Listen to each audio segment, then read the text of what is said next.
Hello everyone, welcome back to दिराना academy. So देखिए, आप ऑलरेडी जानते हैं कि हमने वर्क पावर एनर्जी की जो थ्योरी है वो डिस्कस करी हुई है एंड उसके रिलेटेड जो बैक एक्सरसाइज में जितने भी क्वेश्चन आंसर्स थे वो भी हमने डिस्कस किए थे। तो बात रह जाती है सिर्फ ये प्रीवियस ईयर क्वेश्चंस करने की। अब ये प्रीवियस ईयर क्वेश्चन करना बहुत ही इंपॉर्टेंट होता है, बिकॉज इसी से समझ में आएगा कि किस तरह के जो क्वेश्चन है वो आपके बोर्ड में पूछे जाते हैं और उनके आंसर्स हमें किस तरीके से देने होते हैं।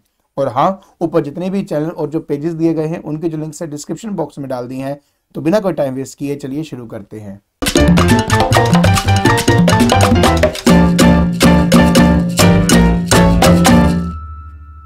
देखिए, जैसे आप जानते हैं कि हमने प्रीवियस ईयर क्वेश्चन जो है डिस्कस करने हैं। अब बात यह है ना कि प्रीवियस ईयर क्वेश्चन सच में बहुत ज़्यादा है। जब हम वर्क पावर एनर्जी के रिलेटेड फाइंड करते हैं तो इन सभी को डिस्कस करने के लिए और अच्छे से डिस्कस करने के लिए इसकी कुछ पार्ट्स मैं बनाऊंगा वीडियो के, ताकि आपको मैं अच्छे से एक्सप्लेन भी कर सकूं और ज़्यादा लंबी वीडियो आपकी बने भी ना। और हाँ, हर एक क्वेश्चन को ढंग से समझना, पहले खुद उसके आंसर देने की कोशिश करना, और अगर आप आंसर दे पाए तो वेल एंड गुड है, और अगर नहीं दे पाए तो देखना कि किस तरीके से आंसर देना है। तो शुरुआत हम अपने वर्क के साथ कर रहे हैं।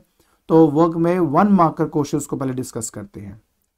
देखिए, कहता है a coolie carrying a load on his head and moving on a frictionless horizontal platform does no work, explain the reason why. देखिए, बहुत ही ज्यादा सिंपल क्वेश्चन है, बट इसका जो बेसिक है ना, पहले बेसिक को समझने की कोशिश करें कि ऐसा क्यों होता है। जब हम वर्क को कैलकुलेट करते हैं तो उसका फॉर्मूला होता है F S cos of theta. तो वर्क 3 चीजों पे डिपेंड करता है। सबसे पहले वो फोर्स पे डिपेंड करेगा जो उस पे अप्लाई की जा रही है। फिर डिस्प्लेसमेंट पे डिपेंड करता है कि जिस मतलब जैसे हमने फोर्स अप्लाई किया तो बॉडी डिस्प्लेस हुई तो कितना डिस्प्लेस हुआ, उस पे डिपेंड करता है। और इसके अलावा मेरी जो फोर्स की डायरेक्शन है और जो डिस्प्लेसमेंट की डायरेक्शन है उसके बीच के एंगल पे ये डिपेंड करता है। ठीक है, उस पर ये डिपेंड करता है। अब depending upon the value of this angle theta, work हमारे 3 टाइप के हैं, पॉजिटिव, नेगेटिव एंड जीरो। अब उसकी डिटेलिंग में मैं नहीं जाऊंगा क्योंकि वीडियो में मैं ऑलरेडी बहुत अच्छे से डिस्कस कर चुका हूं। अभी के लिए बात सिर्फ इतनी है कि अगर वर्क जीरो होना चाहिए तो उसके लिए ये जो कोज थीटा की वैल्यू है ये जीरो होना बहुत इंपॉर्टेंट है। और ये तभी हो सकता है जब आपका थीटा 90 डिग्री होगा। और दूसरी कंडीशन ये है कि या तो डिस्प्लेसमेंट जीरो हो, बट कोहली ऑलरेडी आपका सामान लेके मूव कर रहा है इन द हॉरिजॉन्टल डायरेक्शन, तो डिस्प्लेसमेंट तो जीरो नहीं हो सकती। तो इसका मतलब है कि कोस थीटा ही आपका जीरो होगा, और वो जब थीटा 90 डिग्री होता है तभी जीरो होता है। तो यहाँ पे हो क्या रहा है, हो ये रहा है कि जैसे मेरे पास एक कुली है, ठीक है।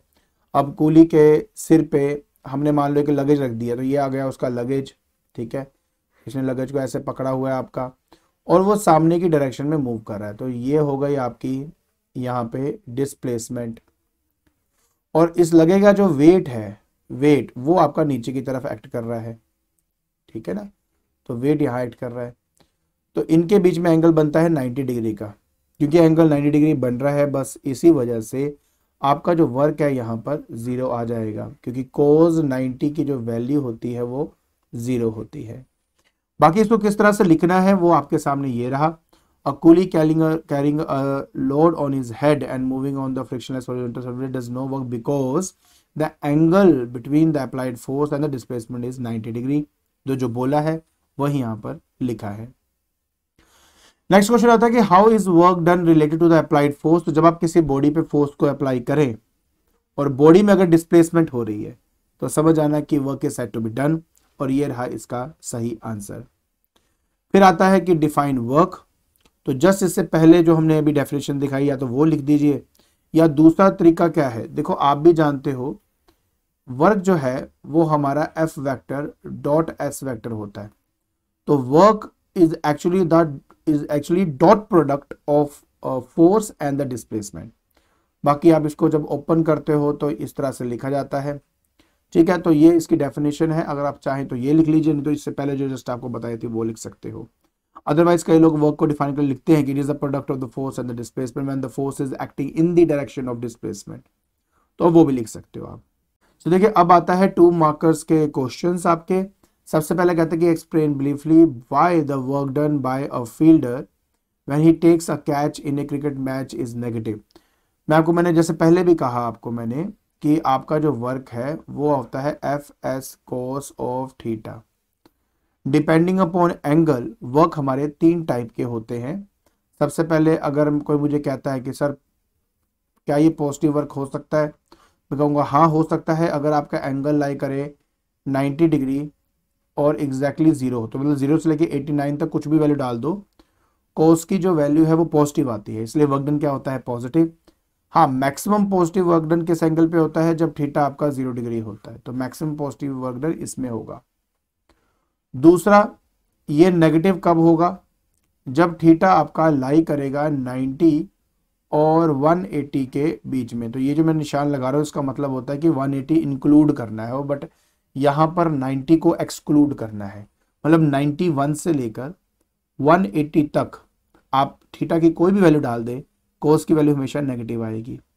तो यहाँ पे आपका नेगेटिव वर्क डन है, but maximum negative work done तब होता है जब थीटा की वैल्यू 180 डिग्री होता है, क्योंकि कोस 180 डिग्री की वैल्यू -1 होता है, ठीक है। और अगर आपका एंगल 90 डिग्री हो गया तो वो जीरो वर्क कहलाता है, क्योंकि कोस 90 की वैल्यू होती है 0, तो इसलिए वर्क की वैल्यू भी क्या हो जाती है आपकी 0 हो जाती है। इस कंडीशन के अंदर जब हम देखिए, सिंपल सा मैं आपको एग्जांपल देता हूं, अगर मेरे पास कोई भी एक बॉल आती है और हम उसको ऐसे पीछे की तरफ कैच करते हैं, बट साथ ही साथ हम आगे की तरफ ना जो हमारी फोर्स है वो हम लगाते रहते हैं, जिसको कहते हैं रेजिस्टिव फोर्स। उस रेजिस्टिव फोर्स की वजह से तो बॉल आपकी रुकती है, बट जो बॉल है वो पीछे आ रही है, फोर्स आपकी आगे लग रही है उसको रोकने के लिए। इस वजह से दोनों के बीच में एंगल बनता है 180 डिग्री का। तो 180 डिग्री एंगल होने की वजह से वर्क डन हमारा नेगेटिव आ जाता है। बाकी ये प्रॉपर्ली आपको एक्सप्लेनेशन करके यहाँ पे लिखा हुआ है, आप देख सकते हो। So when a fielder catches a ball in a cricket match, then he applies force in the direction opposite direction of the displacement of the ball, so the work done by the fielder on the ball is negative. कहता है how is work done by a force measured when the force is in the direction of displacement। मैंने आपको already इसके बारे में बता दिया है कि F जो होता है Fs cos थीटा, ये वर्क होता है। अगर फोर्स और डिस्प्लेसमेंट सेम डायरेक्शन में एक्ट करें तो थीटा 0 डिग्री होता है, कोस 0 1 होता है हमारे पास, तो W आ जाएगा F इंटू एस, तो ये आ जाएगा F इंटू एस। और अगर एंगल थीटा हो तो ये आपका फॉर्मूला है, ठीक है। बाकी प्रॉपर आंसर आप यहाँ देख सकते हो, आपको क्लियर हो जाएगा। फिर आता है बेटा कि when does a force do work. देखिए, जब आप किसी बॉडी पे फोर्स लगाएं और बॉडी अगर डिस्प्लेस कर जाए तो समझ लेना कि उसमें काम हुआ है। And what is the work done by the moon when it revolves around the earth. जब कोई एक बॉडी दूसरे बॉडी के अराउंड घूमती है तो हमेशा वर्क डन 0 ही होता है, ये बात याद रखना। खासतौर पर यूनिफॉर्म मोशन के अंदर ही ये बात हम कह सकते हैं। देखो यार, सिंपल सी बात है, अगर मान लीजिए ये मेरा है अर्थ और इसके अराउंड क्या है, ये हो गया मेरा मून, ठीक है, ये मेरा मून है। अब जो फोर्स एक्ट करेगी टुवर्ड द सेंटर उसको सेंट्रीपिटल फोर्स कहूंगा, तो मैं FC कह देता हूं। लेकिन अगर किसी पॉइंट पर मेरे मून की डिस्प्लेसमेंट की डायरेक्शन शो करनी है, then we have to make a tangent at that point. तो ये जो टेंजेंट है और ये जो मेरा सेंट्रीपिटल फोर्स है, इनके बीच में एंगल 90 डिग्री का बन जाता है, और कोस 90 की वैल्यू होती है 0, इसलिए वर्क डन हमारा यहाँ पे 0 होता है। तो बाकी प्रॉपर बेटा आपको यहाँ पे आंसर मैंने लिख के दिया है, आप थोड़ी देर के लिए वीडियो को पॉज करके आप चाहे तो कॉपी कर सकते हो। नेक्स्ट क्वेश्चन कहता है, a man having a box on his head climbs up a slope and another man having an identical box walks the same distance on the level road. तो who does more work against the force of gravity and why. आप भी जानते हैं, जैसे वो कुली वाला example दिया था, जब एक पर्सन हॉरिजॉन्टल पाथ पे मूव करता है उस दौरान एंगल बनता है 90 डिग्री और वर्क डन हो जाता है 0। लेकिन अगर एक पर्सन किसी स्लांट हाइट पे, मतलब अगर कोई पर्सन सपोज कर लो कि ऐसे ऊपर की तरफ कहीं जा रहा है, तो धीरे धीरे क्या होता है कि उसकी हाइट बढ़ती रहती है, ठीक है, ग्राउंड से उसकी जो हाइट है वो बढ़ती रहती है, जिसकी वजह से वो वर्क कर रहा है against the force of gravity, और इसी वजह से उस बॉडी के अंदर पोटेंशियल एनर्जी स्टोर होती है। तो इसका जो सही आंसर है वो आपके सामने है। A man having a box on his head climbs up a slope does more work because जो पर्सन वॉक कर रहा है इन द हॉरिजॉन्टल डायरेक्शन वो एंगल बना रहा है 90 डिग्री, cos 90 0, वर्क डन 0 हो जाएगा।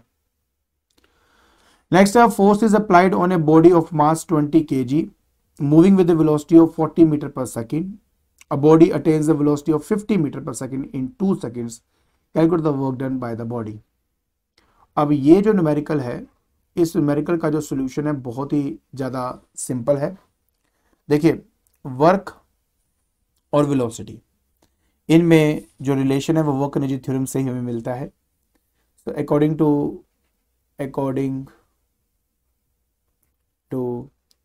वर्क एनर्जी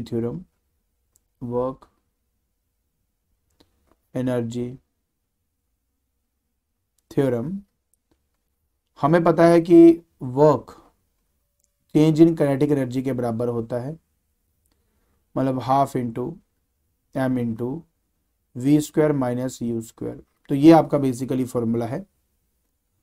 तो हाफ इंटू एम आपका 20 है, दिया हुआ है मास 20 kg का। इनिशियली ये आपका मूव करता 40 से और बाद में 50, तो आ जाएगा 50 का स्क्वायर माइनस 40 का स्क्वायर।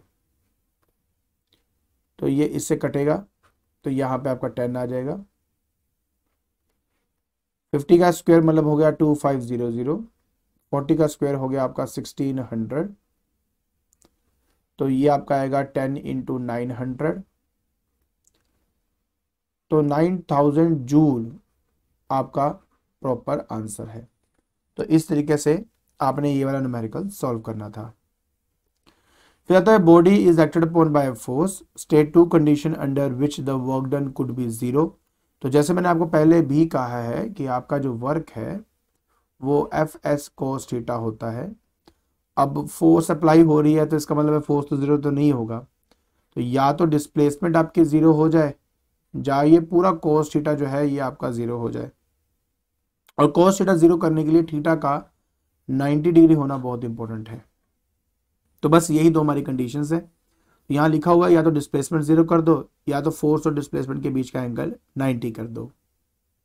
फिर हमारे पास आता है कि state the amount of work done by a body object when it moves on a circular path for one complete rotation. तो इसका आंसर मैंने पहले इसलिए आपको दिखा दिया क्योंकि मैंने आपको बताया है कि जब कोई बॉडी किसी के अराउंड घूमती है तो सेंट्रीपिटल फोर्स रिस्पॉन्सिबल होती है, और डिस्प्लेसमेंट और सेंट्रीपिटल फोर्स के बीच का जो एंगल है वो 90 डिग्री होता है, जिसकी वजह से वर्क डन हमारा 0 हो जाता है।